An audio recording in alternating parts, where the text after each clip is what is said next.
മാധുരപൂർണ്ണ പ്രശോഭിതം ഈ ജീവിതം, ആർദ്രമാം ദൈവസ്നേഹം നിറയും പൂവനം.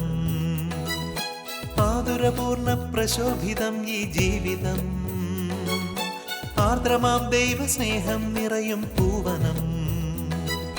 സ്നേഹദീപനാളമായി വിളങ്ങും ധന്യജീവിതം.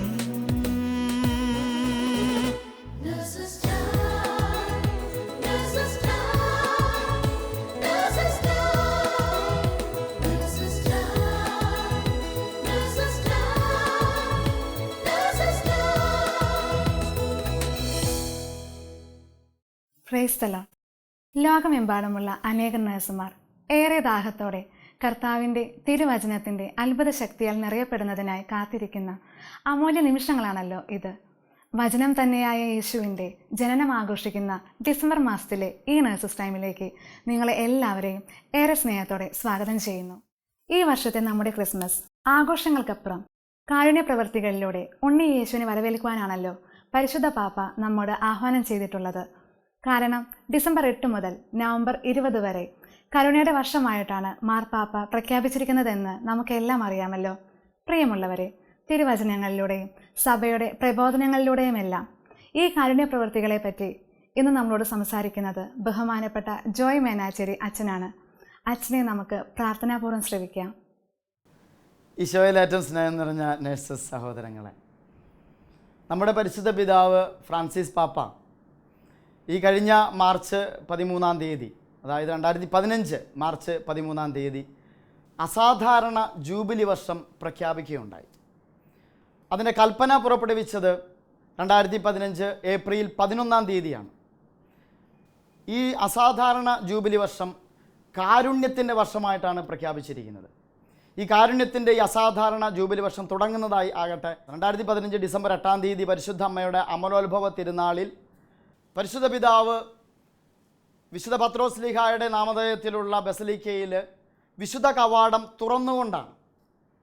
ആ വിശുദ്ധ കവാടം തുറന്ന് ഈ ജൂബിലി വർഷം തുടങ്ങുമ്പോൾ ഇതിന് സമാപനം കുറിക്കുന്നത് 2016 നവംബർ 20-ാം തീയതി ക്രിസ്തുരാജൻ്റെ രാജ്യത്വ തിരുനാളിനോട് അനുബന്ധിച്ചാണ്. പരിശുദ്ധ പിതാവ് പുറപ്പെടുവിച്ച ഈ കാരുണ്യ വർഷത്തെക്കുറിച്ചുള്ള കൽപ്പന വായിച്ചു കഴിഞ്ഞപ്പോൾ എനിക്ക് വളരെ കൗതുകകരമായിട്ട് തോന്നിയ ഒരു അനുഷ്ഠാന കർമ്മം അതിനകത്ത് ഉണ്ട്. അതായത് 2015 ഡിസംബർ 8-ാം തീയതി പരിശുദ്ധ അമ്മയുടെ അമലോത്ഭവ തിരുനാളിൻ്റെ അന്നേ ദിവസം പരിശുദ്ധ പിതാവ് കരുണയുടെ ഈ ജൂബിലി വർഷം തുറക്കുന്നത് ഒരു വിശുദ്ധ കവാടം തുറന്നുകൊണ്ടാണ്. ഈ സെൻറ്റ് പീറ്റേഴ്സ് ബസിലിക്കയിലുള്ള വിശുദ്ധ കവാടം തുറക്കുകയാണ്. ഇങ്ങനെ ഈ തുറന്ന വിശുദ്ധ കവാടത്തിലൂടെ വിശ്വാസികൾ അകത്തേക്ക് കടക്കുകയും അപ്പോൾ ഈശോയുടെ തന്നെ ആ കാരുണ്യം സ്വന്തമാക്കുകയും സ്നേഹം സ്വന്തമാക്കുകയും വിശുദ്ധി സ്വന്തമാക്കുകയും അനുതാപത്തോടുകൂടെ പൂർണ്ണ ദണ്ഡവിമോചനം പ്രാപിക്കുകയും ചെയ്യുന്നു എന്നുള്ള വിശ്വാസം അവിടെ കൊണ്ട് തീരുന്നില്ല. പിതാവ് എഴുതി വച്ചിരിക്കുന്നത്, തൻ്റെ കൽപ്പനയിൽ വ്യക്തമാക്കിയിരിക്കുന്നത് ഇങ്ങനെയാണ്: ഈ വിശുദ്ധ കവാടത്തിലൂടെ കടന്നു വരുന്ന വിശ്വാസി പിന്നീട് കരുണയുടെ ഒരു കവാടമായിട്ട് രൂപാന്തരപ്പെടുന്നു എന്നുള്ളതാണ്. അത് വളരെ പ്രാധാന്യമർഹിക്കുന്ന ഒരു സന്ദേശമാണ്.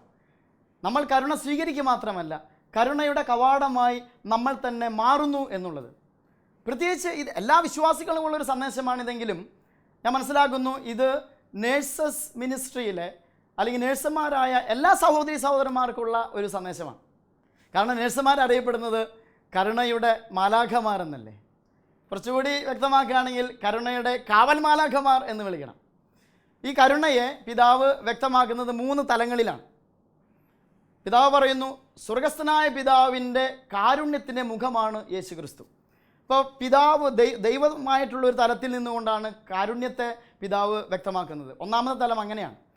അത് മനുഷ്യനെ രക്ഷിക്കാൻ വേണ്ടി പിതാവായ ദൈവം പുത്രനിലൂടെ ലോകത്തിലേക്ക് ഇറങ്ങി വന്ന ആ നടപടി, അതാണ് കാരുണ്യം എന്ന് ആ ദൈവിക തലത്തിൽ നിന്നുകൊണ്ട് പിതാവ് വ്യക്തമാക്കുന്നു. രണ്ടാമത്തെ തലം എങ്ങനെയാണ്? അത് മനുഷ്യനും തമ്മിലുള്ള ബന്ധത്തിലാണ്.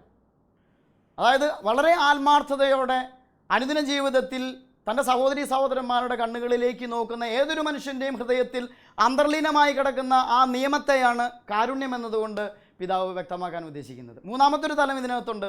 നമ്മൾ പാപികളായിരിക്കെ ദൈവം നമ്മെ സ്നേഹിച്ചു എന്നുള്ള സ്നേഹത്തെക്കുറിച്ച് വിശുദ്ധ യോഹന്നാൻ ശ്ലീഹ എഴുതി വച്ചിരിക്കുന്നത് പോലെ വളരെ കൃത്യമാണത്. എന്താണ് സ്നേഹം? നമ്മൾ ദൈവത്തെ സ്നേഹിച്ചു എന്നതിലല്ല സ്നേഹം, പിന്നെയോ നമ്മൾ പാപികളായിരിക്കെ നമ്മളെ ദൈവം സ്നേഹിച്ചു എന്നതിലാണ്. അപ്പോൾ കാരുണ്യത്തെ പിതാവ് മൂന്നാമത്തെ തലങ്ങളിൽ നിന്നുകൊണ്ട് കാണുന്നത് ഇങ്ങനെയാണ്: നമ്മൾ പാപികളായിരിക്കെ നമ്മളെ സ്നേഹിച്ച ദൈവത്തിൻ്റെ ആ ഒരു സമാഗമ ബന്ധം, ദൈവവും മനുഷ്യനും തമ്മിലുള്ള ആ സമാഗമ പാലം, അതാണ് കാരുണ്യമെന്ന് പറയുന്നത്. ഇങ്ങനെ ഈ 3 തലങ്ങളിൽ വിശദീകരിച്ച ഈ കാരുണ്യത്തെ തീർച്ചയായിട്ടും ഒരു നേഴ്സ് മനസ്സിലാക്കേണ്ടത് നമ്മൾ കുഞ്ഞുനാളിൽ പഠിച്ച വേദപാഠത്തിൽ പഠിച്ച കാരുണ്യ പ്രവർത്തികളിൽ അന്തർലീനമായി കിടക്കുന്നതാണ്. നമ്മൾ കുഞ്ഞുനാളിലെ വേദപാഠ ക്ലാസ്സിൽ പഠിച്ചിട്ടുണ്ട് കാരുണ്യ പ്രവർത്തികൾ 14. അതിനെ 2ആയിട്ട് തരംതിരിച്ചിട്ടുണ്ട്: ആധ്യാത്മികം, ശാരീരികം. ഇപ്പോൾ ശാരീരികമായ കാരുണ്യ പ്രവർത്തികൾ 7. നമുക്കറിയാം അത് 1 മുതൽ ഇങ്ങനെ 7 വരെ എണ്ണിക്കഴിഞ്ഞാൽ വളരെ കൃത്യമായിട്ട് നമ്മൾ പഠിച്ചത് നമ്മൾ ഓർമ്മയിൽ ഒരു പക്ഷേ കിട്ടാം. അതായത് വിശക്കുന്നവർക്ക് ഭക്ഷണം കൊടുക്കുന്നത്, അതാണ് 1ാമത്തെ കാരുണ്യ പ്രവൃത്തി. വിശക്കുന്നവർക്ക് ഭക്ഷണം കൊടുക്കുക. ഒരു നേഴ്സ് ശരിക്കും ചെയ്യുന്നത് അതൊക്കെ തന്നെയല്ലേ. അവർക്ക് ഭക്ഷണം കൊടുക്കണ്ടോ, അവർ കൊണ്ട് ബിരിയാണി കൊടുക്കണ്ടോ എന്നുള്ളതല്ലല്ലോ. അവർക്ക് ഒരു രോഗിക്ക് ആവശ്യമായ പോഷകങ്ങൾ കിട്ടാനായിട്ടുള്ള എല്ലാ സാഹചര്യങ്ങളും ഒരുക്കി കൊടുക്കുന്നു. മരുന്നിലും അത് അടങ്ങിയിട്ടുണ്ടല്ലോ. അപ്പം വിശക്കുന്നവർക്ക് ഭക്ഷണം കൊടുക്കുന്നത്, ദാഹിക്കുന്നവർക്ക് കുടിക്കാൻ കൊടുക്കുന്നത്, പിന്നെ നഗ്നനെ ഉടുപ്പിക്കുന്നത്, ഈ 3 കാര്യങ്ങളൊക്കെ ചെയ്യാത്തൊരു നേഴ്സ് എവിടെയാണുള്ളത്? ഒരു നേഴ്സിംഗ് ശുശ്രൂഷയിൽ ഇതൊക്കെ പറഞ്ഞിട്ടുണ്ട്. അപ്പോൾ അവർക്ക് ഭക്ഷണം കൊടുക്കുന്നുണ്ട്, കുടിക്കാൻ കൊടുക്കുന്നുണ്ട്, അവരെ വസ്ത്രമില്ലാത്തവരെ വസ്ത്രം ഉടുപ്പിക്കുന്നുണ്ട്. ഇനി പാർപ്പിടമില്ലാത്തവർക്ക് പാർപ്പിടം കൊടുക്കുന്ന അതാണ് 4ാമത്തെ കാര്യം, കാരുണ്യ പ്രവൃത്തി. ശരിക്കും പറഞ്ഞാൽ ഒരു നേഴ്സ് അങ്ങനെ വീട് പണിയുന്നതായിട്ട് നമ്മൾ കാണുന്നില്ല. പക്ഷെ ഒരു വീടെന്ന് പറഞ്ഞാൽ എന്താണ്? അതൊരു കെട്ടിടമല്ലല്ലോ. വീടൊരു കെട്ടിടമായിട്ട് കണക്കാക്കരുത്. വീടെന്ന് പറഞ്ഞാൽ ബന്ധങ്ങളാണ്. ഇപ്പോൾ ഒരു ഹോസ്പിറ്റലിൽ കൊണ്ടുവന്നിരിക്കുന്ന ഒരു രോഗി, ആ രോഗിയെ ഒരു പക്ഷേ വളരെ സീരിയസ് ആയിട്ട് ഒരു ICUയിലോ CCUയിലോ ഒക്കെ ഉള്ള ഒരു രോഗിയാണെങ്കിൽ അവിടെ ബന്ധുമിത്രാദികൾക്കൊന്നും അങ്ങനെ കടന്നു വരാൻ നിങ്ങൾ സമ്മതിക്കില്ലല്ലോ. എന്തിനാ ബന്ധുമിത്രാദികളുടെ കാര്യം പറയണേ? ഒരു പ്രാർത്ഥിക്കാൻ വേണ്ടി ഒരു അച്ഛൻ തന്നെ വന്നു കഴിഞ്ഞാൽ തന്നെ പ്രാർത്ഥന കഴിഞ്ഞാൽ അച്ഛൻ ഉടനെ തന്നെ അവിടെ നിന്ന് ഇറങ്ങണം. ആ സ്ഥാനത്ത് നിങ്ങളവിടെ മുഴുവൻ സമയം ഉണ്ടല്ലോ. അപ്പോൾ നിങ്ങളെയാണ് അവർ കാണുന്നത്. അവർ പ്രതികരിക്കുന്നുണ്ടോ ഇല്ല എന്നുള്ള വേറെ വിഷയമാണ്. അപ്പോൾ നിങ്ങളെ കാണുമ്പോൾ നിങ്ങളാണ് അവർക്ക് ഒരു പക്ഷേ അപ്പനായും അമ്മയായും സഹോദരിയായും സഹോദരനായും മക്കളൊക്കെ ആയിട്ട് രൂപാന്തരപ്പെടുന്നത്. അപ്പോൾ ശരിക്കും പറഞ്ഞാൽ ആ രോഗിക്ക് ആ ആശുപത്രിയിലെ ആ വാർഡ് അല്ലെങ്കിൽ ആ കിടക്ക അതെല്ലാം ഒരു വീടായിട്ട് തന്നെ രൂപാന്തരപ്പെടുന്നുണ്ട്. അതിന് നിങ്ങളെ സഹായിക്കുന്നത്. ഇപ്പോൾ പാർപ്പിടമില്ലാത്തവർക്ക് പാർപ്പിടം കൊടുക്കുന്നത്. ഇനി അതുമാത്രമല്ല, രോഗികളെയും തടവുകാരെയും സന്ദർശിക്കുന്നത്. അങ്ങനെയാണ് നമ്മൾ പഠിച്ചു വെച്ചിരിക്കുന്നത്. പക്ഷേ ഇതൊരു സന്ദർശനം മാത്രമല്ല. ഒരു നേഴ്സിനെ സംബന്ധിച്ചിടത്തോളം സന്ദർശനമല്ലല്ലോ. നേഴ്സിനെ സംബന്ധിച്ചിടത്തോളം രോഗികളെ ശുശ്രൂഷിക്കുക എന്നുള്ളതാണ്. അത് ഏറ്റവും പ്രധാനപ്പെട്ട ഒരു ഉത്തരവാദിത്തമായിട്ട് മാറുന്നു. ഇനി അവിടെ കൊണ്ടും തീരുന്നില്ല. അവസരെ സഹായിക്കുന്നത്. അവസരായവരാണല്ലോ നിങ്ങളുടെ അടുത്തേക്ക് എത്തണത്. അവസരമല്ലാത്തവർ ആരെങ്കിലും നിങ്ങളുടെ അടുത്തേക്ക് വരണ്ടാവും. അപ്പോൾ അവസരമാണ് ഒരു പക്ഷേ ശാരീരികമായും മാനസികമായും ആധ്യാത്മികമായും അവസരായവരായാണ് നിങ്ങളുടെ കരങ്ങളിലേക്ക് തമ്പരാൻ എത്തിക്കുന്നത്. അപ്പോൾ അവസരെ സഹായിക്കുന്നത് പല രീതിയിലും അവരെ കേൾക്കുക, അവർക്കൊരു പുഞ്ചിരി, നിങ്ങളുടെ സാമീപ്യം, ഒരു സാന്ത്വന സംസാരം, ഇതൊക്കെ ശരിക്കും പറഞ്ഞാൽ അവസരക്ക് ഒരു ശക്തി കൊടുക്കുന്നത് തന്നെയാണ്. അടുത്തത് 7ാമതായിട്ട് നമ്മൾ കാണുന്നത് മരിച്ചവരെ അടക്കുന്നതാണ്. ഒരു നേഴ്സും മൺവെട്ടിയൊക്കെ ആയിട്ട് പോയിട്ട് കുഴി വെട്ടാൻ പോകുന്നില്ല, അതില്ല. അങ്ങനെയുള്ള ഒരു സംഭവമല്ല ഇവിടെ വിവക്ഷിക്കുക. ഇവിടെ മനസ്സിലാക്കുന്നത് ഒരു രോഗി ഒരു പക്ഷേ മരണകാരണമായ രോഗത്തോടു കൂടെ വന്നേക്കാം. ആ രോഗം മൂലം അദ്ദേഹം അല്ലെങ്കിൽ ആ വ്യക്തി മരിച്ചേക്കാം. ആ വ്യക്തിയെ നല്ലൊരു മരണത്തിന് ഒരുക്കുക എന്നുള്ളത് ഇതുമായിട്ട് ബന്ധപ്പെട്ട കാര്യമാണ്. നല്ലൊരു മരണത്തിന് ഒരുക്കി, അത് കഴിഞ്ഞാലോ മരണം കഴിഞ്ഞാലോ അവരെ നല്ല രീതിയിൽ അവരെ ഒരുക്കി അവരെ ബന്ധുക്കളെ ഏൽപ്പിച്ചു കൊടുക്കുക എന്നുള്ളത് ചെറിയ കാര്യമൊന്നുമല്ല. മരണശേഷം മനുഷ്യൻ്റെ മൂല്യം നഷ്ടപ്പെടുന്നു എന്ന് കത്തോലിക്ക വിശ്വാസി പഠിപ്പിക്കുന്നില്ല. നമുക്ക് ഒരു വ്യക്തിയാണ്, മരിച്ചാലും ആ വ്യക്തിയാണ്. അപ്പോൾ അതുകൊണ്ട് ആ വ്യക്തിയുടെ മൃതശരീരം വേണ്ട രീതിയിൽ തന്നെ അണിയിച്ചൊരുക്കി നിങ്ങൾ ബന്ധുക്കളെ ഏൽപ്പിക്കുന്നതും നിങ്ങൾ തന്നെയല്ലേ. അപ്പോൾ ശരിക്കും പറഞ്ഞാൽ ഈ കാരുണ്യ പ്രവർത്തികളിൽ 14 ആദ്യത്തെ 7 ശാരീരികങ്ങളായ 7 ചെയ്യുന്ന ഒരു വ്യക്തിയാണ് നേഴ്സ്. ഇനി ചെയ്യേണ്ടത്, കാരുണ്യവർഷം പ്രഖ്യാപിച്ചിരിക്കുന്ന ഈ ഒരു ചുറ്റുപാടിൽ ഇനി ചെയ്യേണ്ടത് ഇത് ബോധ്യപ്പെട്ടുകൊണ്ട് ചെയ്യാന്നുള്ളതാണ്. കാരുണ്യത്തിൻ്റെ മുഖമായി, കാരുണ്യത്തിൻ്റെ കവാടമായി, കാരുണ്യത്തിൻ്റെ വാതിലായി നിങ്ങൾ തന്നെ മാറുന്നു എന്നുള്ളതാണ്. ദൈവം നിങ്ങളോട് കരുണ കാണിച്ചിരിക്കുന്നു. നിങ്ങളോട് ദൈവം കാണിച്ച കരുണ നിങ്ങൾ മറ്റുള്ളവരെ അറിയിക്കുന്നു. അത് നിങ്ങളുടെ ഈ കാരുണ്യ പ്രവർത്തികൾ മൂലം. ഇനി ആധ്യാത്മികങ്ങളായ മറ്റു 7 കാരുണ്യ പ്രവർത്തികളുണ്ട്. അത് ആദ്യത്തേത് നമുക്കറിയാം, അറിവില്ലാത്തവർക്ക് അറിവ് കൊടുക്കുക എന്നുള്ളതാണ്.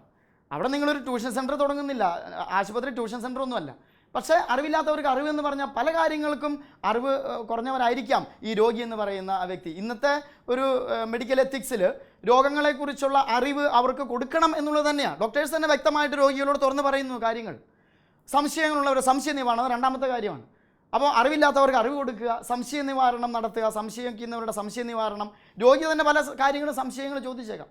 അപ്പോൾ അതിൻ്റെ ആ മെഡിക്കൽ എത്തിക്സ് വെച്ചുകൊണ്ട് തന്നെ ഒരു നേഴ്സ് എന്ന നിലയിൽ നിങ്ങൾ അവരുടെ സംശയ നിവാരണം. ഇനി ദുഃഖിതരെ ആശ്വസിപ്പിക്കുന്നത്, ദുഃഖിതരല്ലേ നിങ്ങളുടെ അടുത്തേക്ക് വരുന്നത്, അവരെ ആശ്വസിപ്പിക്കാൻ ഒരു പക്ഷേ നിങ്ങൾ പറയുന്നത് മനസ്സിലാക്കാനുള്ള കഴിവ് പോലും നഷ്ടപ്പെട്ടവരാണെങ്കിൽ പോലും ഒരു കാര്യം വ്യക്തമായിട്ട് നിങ്ങളോട് ഞാൻ പറയാൻ ആഗ്രഹിക്കുക, നിങ്ങളുടെ ആ സ്നേഹപരമായ സാന്നിധ്യം, ദാറ്റ്സ് മോർ ദാൻ ഇനഫ്. നിങ്ങളുടെ സ്നേഹപൂർണ്ണമായ സാന്നിധ്യം, നിങ്ങളുടെ സാമീപ്യം, നിങ്ങളുടെ സംസാരം, സഹവാസം എന്നൊക്കെ പറയുന്നത് ദുഃഖിതർക്ക് എന്തുമാത്രം ആശ്വാസമാണെന്ന് അത് പറഞ്ഞറിയിക്കാൻ പറ്റുന്നതാണോ? അപ്പോൾ അതിനൊക്കെ അപ്പുറത്താണ്. അപ്പം ദുഃഖിതരെ ആശ്വസിപ്പിക്കുന്നത്. ഇനി മാത്രമല്ല, തെറ്റുകൾ തിരുത്തുന്നത്. അവിടെ വന്നു കഴിഞ്ഞിട്ട് ഒരാളും വലിയ മാരകപാപമൊന്നും ചെയ്യാൻ പോകുന്നില്ല.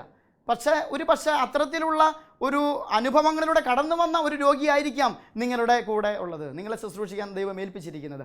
അങ്ങനെയെങ്കിൽ ആ രോഗിയുടെ തെറ്റുകൾ മനസ്സിലാക്കാൻ, നിങ്ങൾ അവരോട് സംസാരിക്കാൻ, ആത്മീയപരമായ എന്തെങ്കിലും കാര്യങ്ങൾ ചെയ്തു കൊടുക്കുക. എന്ന് പറഞ്ഞിട്ടുണ്ടെങ്കിൽ കുമ്പസാരിക്കാനുള്ള സൗകര്യമൊരുക്കുക, വൈദികനെ അറിയിക്കുക, പ്രാർത്ഥിക്കാനായിട്ട് വൈദികനെ കൊണ്ടുവരുന്നു, അല്ലെങ്കിൽ ഒരു കൗൺസിലിംഗ് ഒന്ന് കേൾക്കാനായിട്ടൊരു മനസ്സ് കാണിക്കുന്നു. ഇതൊക്കെ അവരുടെ തെറ്റുകൾ തിരുത്താനുള്ളൊരു അവസരമാണ്. കാരുണ്യ പ്രവർത്തികൾ ആധ്യാത്മികങ്ങളിൽ പറയുന്ന കാര്യങ്ങളാണ് ഇതെല്ലാം. അപ്പോൾ അവരുടെ തെറ്റുകൾ തിരുത്തുന്നത് അവിടെ കൊണ്ട് മാത്രം തീരുന്നില്ലല്ലോ. തെറ്റുകൾ തിരുത്തുന്നത് മാത്രമല്ല, അവരോട് ക്ഷമിക്കുന്നത്, അവർ എന്തെങ്കിലും അവരുടെ കുറവുകൾ ക്ഷമിക്കുക. നിങ്ങളല്ലാതെ പിന്നെ വേറെ ആരാ ക്ഷമിക്കുന്നത്? നിങ്ങളെ നോട്ടം കൊണ്ട് ദ്രോഹിക്കുന്നവരുണ്ടാവും, നിങ്ങളെ സംസാരം കൊണ്ട് ദ്രോഹിക്കുന്നവരുണ്ടാവും. അപ്പോൾ അവരുടെ തെറ്റുകൾ ക്ഷമിക്കുന്നത്, അവരുടെ കുറവുകളെ ക്ഷമിച്ച് ആ ഒരു ത്യാഗം ഏറ്റെടുക്കുന്നത്, അതൊരു ത്യാഗമനസ്ഥിതിയാണ്.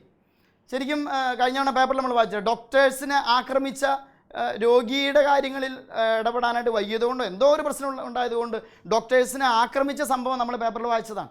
അപ്പോൾ പല രീതിയിലും രോഗികളിൽ നിന്നോ രോഗിയുടെ ബന്ധുമിത്രാദികളിൽ നിന്നോ ഇതുപോലെയുള്ള ദ്രോഹങ്ങളോ നിങ്ങളും സഹിക്കേണ്ടി വന്നേക്കും. അപ്പോൾ അതിനെ ക്ഷമാപൂർവം ത്യാഗമനസ്ഥിതിയോടെ സഹിക്കുക എന്നുള്ളത് ഈ കാരുണ്യ പ്രവൃത്തികൾ 14 പെടുന്ന കാര്യമാണ്. ഇനി അവസാനത്തേതെന്ന് പറയുന്നത്, ആധ്യാത്മികങ്ങളിൽ അവസാനത്തേതെന്ന് പറയുന്നത് ജീവിച്ചിരിക്കുന്നവർക്കും മരിച്ചവർക്കും വേണ്ടി പ്രാർത്ഥിക്കുക എന്നുള്ളതാണ്. 24/7 ഡ്യൂട്ടിയാണത്. അത് ഓൺ കോൾ ഡ്യൂട്ടിയൊന്നുമല്ല, 24/7 ഡ്യൂട്ടി. ഒരു നേഴ്സിൻ്റെ 24/7 ഡ്യൂട്ടിയാണത്. മരിച്ചവർക്ക് വേണ്ടിയും ജീവിച്ചിരിക്കുന്നവർക്ക് വേണ്ടി പ്രാർത്ഥിക്കുക. തങ്ങളെ ഭരമേൽപ്പിച്ചിട്ടുള്ള ഈ രോഗികളുടെ സൗഖ്യത്തിന് വേണ്ടി, ഇനി മരണകാരണമായ രോഗത്താൽ വിഷമിക്കുന്നവരാണെങ്കിൽ അവരുടെ മോക്ഷത്തിന് വേണ്ടി പ്രാർത്ഥിക്കുക എന്നുള്ളത് 24/7 ഡ്യൂട്ടിയാണ് ഒരു നേഴ്സിൻ്റേത്. അപ്പം അങ്ങനെ പറയുമ്പോൾ ഈ കാരുണ്യപ്രവർത്തികൾ 14 പ്രകടമായിട്ട് കാണാവുന്ന അല്ലെങ്കിൽ പ്രകടിപ്പിക്കാവുന്ന ഒരു ശുശ്രൂഷയിലാണ് സ്നേഹം നിറഞ്ഞ സഹോദരി സഹോദരന്മാരെ നിങ്ങൾ അനുദിനം വ്യാപൃതരായിരിക്കുന്നത്. നമ്മളൊന്ന് തിരിച്ചറിഞ്ഞാൽ മതി എന്നുള്ളതാണ്. ഈ തിരിച്ചറിയാനായിട്ടാണ് പരിശുദ്ധ പിതാവ് കരുണയുടെ ഒരു വർഷം പ്രഖ്യാപിച്ചിരിക്കുന്നത്. ഈ കാരുണ്യത്തിൻ്റെ കവാടം, ആ കവാടം തുറക്കാനായിട്ട് മാർപ്പാപ്പ മറ്റൊരു കാര്യം കൂടി പറയുന്നുണ്ട്. അത് റോമിലുള്ള 4 ബസലിക്കകളിൽ മാത്രം നടക്കേണ്ട ഒരു കാര്യമല്ല, പിന്നെയോ നമ്മുടെ പ്രാദേശിക സഭകളിലും ഈ കാരുണ്യത്തിനൊരു കവാടം, കാരുണ്യത്തിനൊരു വാതിലുണ്ടാകണം പള്ളികളിൽ. ആ വാതിൽ തുറക്കണം, വിശ്വാസികൾ ആ വാതിലൂടെ കടക്കണം, അവർക്ക് ആ ബോധ്യമുണ്ടാകണം. എന്നിട്ട് തിരിച്ചിറങ്ങി വരുമ്പോഴോ അവർ കവാടമായിട്ട് മാറണമെന്ന്. ഇനി എനിക്ക് പറയാനുള്ളത്, നഴ്സുമാരെ, നിങ്ങളുടെ ആശുപത്രികളിൽ കാരുണ്യത്തിൻ്റെ ഒരു കവാടം ഉണ്ടാകട്ടെ.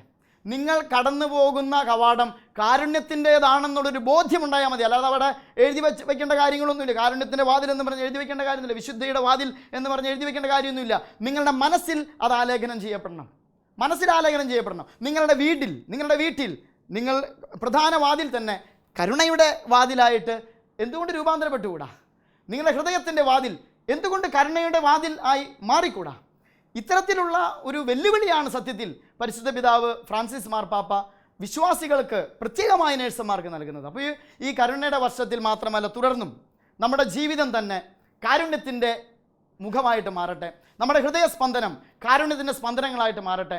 നമ്മുടെ വ്യക്തിത്വം കാരുണ്യത്തിൻ്റെ വാതായനങ്ങളായിട്ട് മാറട്ടെ എന്നുള്ള പ്രാർത്ഥനയോടുകൂടെ നിർത്തുകയാണ്. സ്തുതിയായിരിക്കട്ടെ.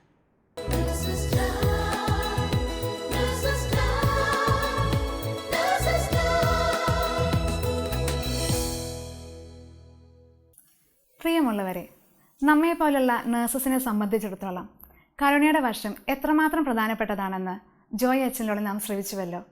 ഇനി നമുക്ക് നമ്മുടെ നഴ്സസ് സഹോദരങ്ങളിലൂടെ യേശുവിൻ്റെ കാരുണ്യം ഒഴുകിയിറങ്ങിയ ചില സാക്ഷ്യങ്ങൾക്ക് കാതോർക്കാം. Praise the Lord. എൻ്റെ പേര് റിൻസി. ഞാൻ അബുദാബിയിൽ നേഴ്സായിട്ട് ജോലി ചെയ്യുന്നു.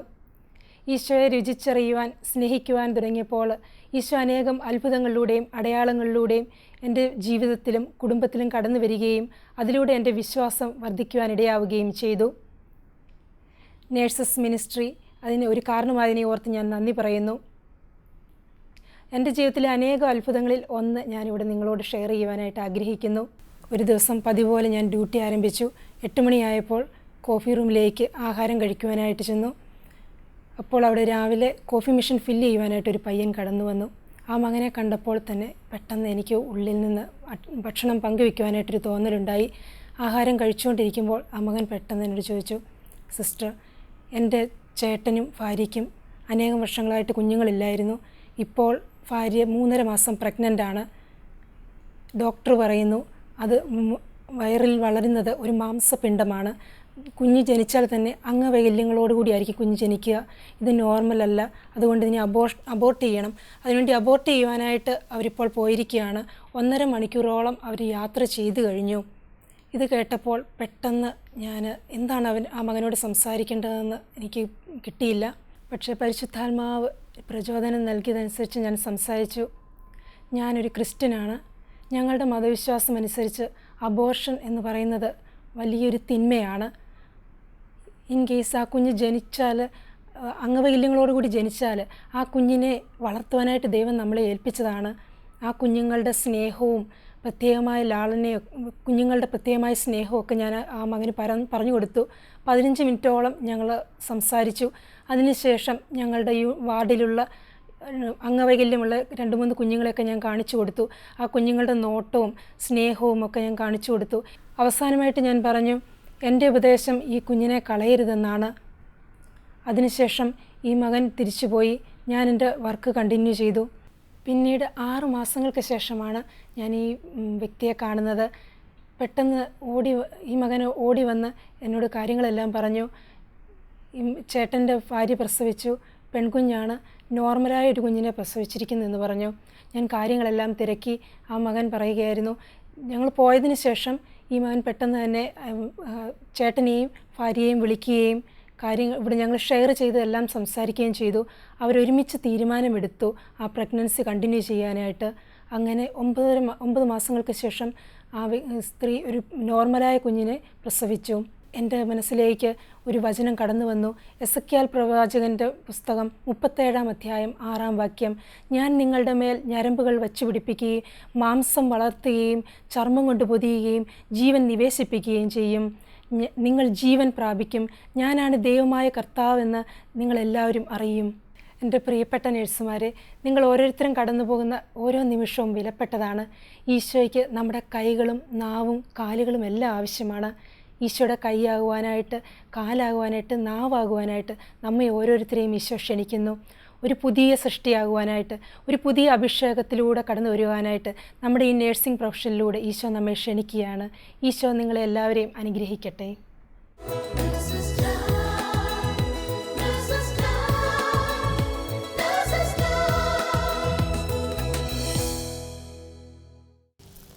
ഈശോ മിശിഹായ്ക്ക് സ്തുതിയായിരിക്കട്ടെ. വിശുദ്ധ പൗലോസ്ലീഹ റോമാക്കാർക്ക് എഴുതിയ ലേഖനം 8-ാം അധ്യായം 28-ാം വാക്യത്തിൽ ഇപ്രകാരം അരുളി ചെയ്തിട്ടുണ്ടല്ലോ, ദൈവത്തെ സ്നേഹിക്കുന്നവർക്ക്, അവിടുത്തെ പദ്ധതി അനുസരിച്ച് വിളിക്കപ്പെട്ടവർക്ക് അവിടുന്ന് സകലതും നന്മയ്ക്കായി പരിണമിപ്പിക്കുന്നുവെന്ന്. എൻ്റെ പേര് റാണി സാവിയോ. ഞാൻ ഖത്തറിൽ നഴ്സായി ജോലി ചെയ്യുന്നു. നഴ്സസ് മിനിസ്ട്രിയിലെ എല്ലാ ശനിയാഴ്ചകളിൽ നടക്കുന്ന പ്രാർത്ഥനാ കൂട്ടായ്മകളിൽ സാധിക്കുമ്പോഴെല്ലാം ഞാൻ പങ്കെടുക്കാറുണ്ട്. നഴ്സസ് മിനിസ്ട്രിയിലൂടെ എനിക്ക് ലഭിച്ച എല്ലാ നന്മകൾക്കും അനുഗ്രഹങ്ങൾക്കും ഈശോയ്ക്ക് ഞാൻ നന്ദി പറയുന്നു. കർത്താവിൻ്റെ ശക്തമായ ഇടപെടൽ വഴി ഒരു മേജർ സർജറിയിലൂടെ എനിക്ക് ലഭിച്ച രോഗസൗഖ്യം സാക്ഷ്യപ്പെടുത്താൻ ഞാൻ ആഗ്രഹിക്കുന്നു. എനിക്ക് തൈറോയിഡ് ഗ്ലാൻഡിൽ ഗോയിറ്റർ മൂലം ഒരു മുഴ വളരുന്നുണ്ടായിരുന്നു. അതോടൊപ്പം തൈറോയിഡൈറ്റിസ് എന്ന അവസ്ഥയുമുണ്ട്. ഞാൻ ജോലി ചെയ്തിരുന്ന ന്യൂറോ സർജറി ഡിപ്പാർട്ട്മെൻറ്റിൽ നിന്നും വേറൊരു ഔട്ട് പേഷ്യൻ്റ് ക്ലിനിക്കിലേക്ക് എനിക്ക് ട്രാൻസ്ഫറായി. അവിടെ ചെന്നപ്പോൾ അവിടെയുള്ള ഒരു എൻഡോക്രൈനോളജിസ്റ്റിനെ ഫോളോ അപ്പിന് വേണ്ടി ഞാൻ കൺസൾട്ട് ചെയ്തു. തൈറോയിഡ് ഗ്ലാൻഡിലെ ഗോയിറ്റർ അകത്തോട്ട് വളർന്ന് ശ്വാസക്കുഴലുകൾക്ക് തടസ്സമുണ്ടോ എന്നറിയുന്നതിന് വേണ്ടി നെഞ്ചിൻ്റെ ഒരു CT സ്കാൻ എടുക്കാൻ ഡോക്ടർ നിർദ്ദേശിച്ചു. CT സ്കാൻ അപ്പോയിൻമെൻറ്റിന് പോകുന്നതിന് മുമ്പായി എൻ്റെ കാതുകളിൽ മറഞ്ഞിരിക്കുന്നതൊന്നും വെളിപ്പെടുത്താതിരിക്കുകയില്ല എന്ന ദൈവവചനം കേൾക്കാനിടയായി. ഞാൻ ഈശോയുടെ തിരുഹൃദയ രൂപത്തിനു മുമ്പിൽ മുട്ടുകുത്തി നിന്നുകൊണ്ട് ഈശോയോട് പ്രാർത്ഥിച്ചു. കർത്താവെ, CT സ്കാൻ ഡിപ്പാർട്ട്മെൻറ്റിനെ പൂർണ്ണമായി സമർപ്പിച്ചുകൊണ്ട് മറഞ്ഞിരിക്കുന്നതായി എന്തെങ്കിലും ഉണ്ടെങ്കിൽ ഈ CT സ്കാനിലൂടെ എനിക്ക് വെളിപ്പെടുത്തി തരണമേ എന്ന് പ്രാർത്ഥിച്ചു. CT സ്കാൻ കഴിഞ്ഞ് റിപ്പോർട്ട് വന്നപ്പോൾ തൈറോയിഡുമായി ബന്ധപ്പെട്ട ഒരു കോംപ്ലിക്കേഷൻസും ഇല്ല. പക്ഷേ എൻ്റെ വയറ്റിൽ പാങ്ക്രിയാസിൽ ഒരു വലിയ മുഴയുള്ളതായി യാദൃച്ഛികമായി കാണപ്പെട്ടു. എന്നാൽ ഇതിനു മുമ്പ് എനിക്ക് വയറ്റിൽ വേദനയോ മറ്റു കുഴപ്പങ്ങളോ ഒന്നും തന്നെ ഉണ്ടായിരുന്നില്ല. തൈറോയിഡിന് വേണ്ടി കഴുത്തിൻ്റെയും നെഞ്ചിൻ്റെ മുകൾ ഭാഗത്തിൻ്റെയും സ്കാൻ ചെയ്തപ്പോൾ എങ്ങനെയാണ് ഈ CT ഫിലിംസ് എൻ്റെ അബ്ഡോമൻ വരെ എത്തിയതെന്ന് എനിക്കറിയില്ല. തീർച്ചയായും കർത്താവ് ഇടപെട്ട് ഞാൻ അറിയാതെ മറഞ്ഞിരുന്ന എൻ്റെ പാങ്ക്രിയാസിൻ്റെ അവസ്ഥ വെളിപ്പെടുത്തി തരികയായിരുന്നുവെന്ന് ഞാൻ ഉറച്ചു വിശ്വസിക്കുന്നു. വീണ്ടും ഇൻവെസ്റ്റിഗേഷൻസ് ചെയ്തപ്പോൾ അതൊരു 7 സെൻറ്റിമീറ്റർ വലിപ്പമുള്ള ഒരു ട്യൂമറാണെന്നും അത് എത്രയും വേഗം ഓപ്പറേഷൻ ചെയ്യണമെന്നും ഡോക്ടേഴ്സ് പറഞ്ഞു.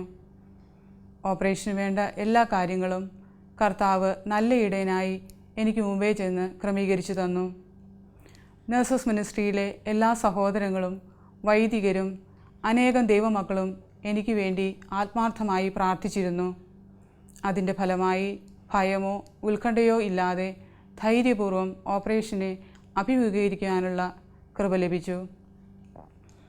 ഓപ്പറേഷന് പോകുന്നതിനുള്ള നിമിഷങ്ങളിൽ ഞാൻ ഈശോയോട് പറഞ്ഞു, കർത്താവെ, എൻ്റെ ഈ ഓപ്പറേഷനുമായി ബന്ധപ്പെട്ട എല്ലാ വേദനകളും സഹനങ്ങളും ഈശോയുടെ പീഡാനുഭവത്തോട് ചേർത്ത് വെച്ചുകൊണ്ട് എൻ്റെ ജീവിതത്തിൽ അമ്മയുടെ ഉദരത്തിൽ ഉരുവായ നിമിഷം മുതൽ വന്നു പോയിട്ടുള്ള എല്ലാ ബലഹീനതകളുടെയും കുറവുകളുടെയും പാപകടങ്ങളുടെയും പരിഹാരമായി സമർപ്പിച്ചുകൊണ്ട് വിശുദ്ധിയിൽ ജീവിക്കുവാനുള്ള കൃപ നൽകണമേ എന്നും എൻ്റെ ആത്മാവ് ശുദ്ധീകരണ സ്ഥലത്തിൽ പോകാൻ ഇടവരുത്തരുതേ എന്നും ഞാൻ പ്രാർത്ഥിച്ചുകൊണ്ടിരുന്നു.